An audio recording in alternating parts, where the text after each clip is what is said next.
Hi there, welcome back to another episode of Dave's Desk where we're looking at the building blocks of Christian faith. This week today we're going to do something slightly different, and we're kind of looking at a building block of why someone might not have faith, which is the question of how do Christians understand suffering. And our suffering is something that we probably all experience in different ways throughout our lives, and whatever we choose to believe, we will have had some experience of suffering. But what we choose to believe doesn't just have to explain suffering, it has to explain all of life. So what our beliefs have to explain both those difficult but also those joyful times. Our beliefs have to explain why there's hope and peace and love and joy, as much as our beliefs explain why there's suffering and pain and anxiety and fearfulness. And that's what we're going to explore all too briefly today. I can't, in a few minutes, explain everything that the Christian faith has said about the nature of suffering. I couldn't explain what the Christian faith believes about the nature of suffering in a few hours, so time is, I guess, not the issue. But I want to share with you something of my understanding of suffering and how I've sort of dealt with the suffering that we experienced in our lives. And it starts with what we were talking about in the last video about Christ's suffering on the cross.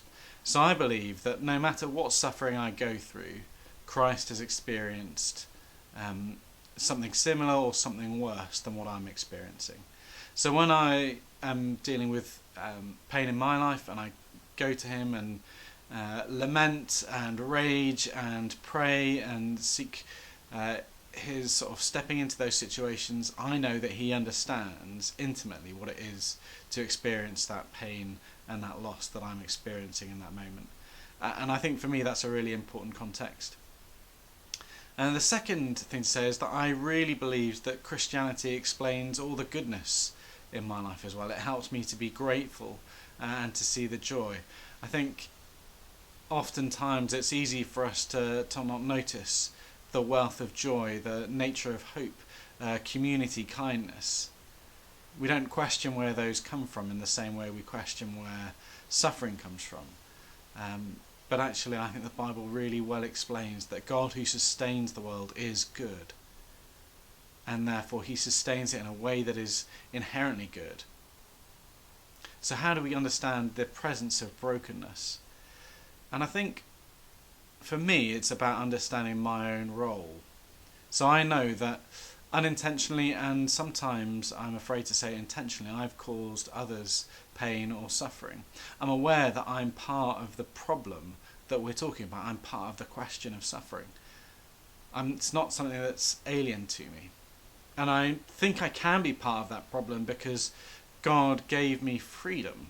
He delegated to me authority to be a steward of the earth, to be a steward of the gifts he's given me. And sometimes I don't use the things he's given me well. I use them for myself. I ignore others. And because I choose to use that delegated authority badly and selfishly, I can cause suffering.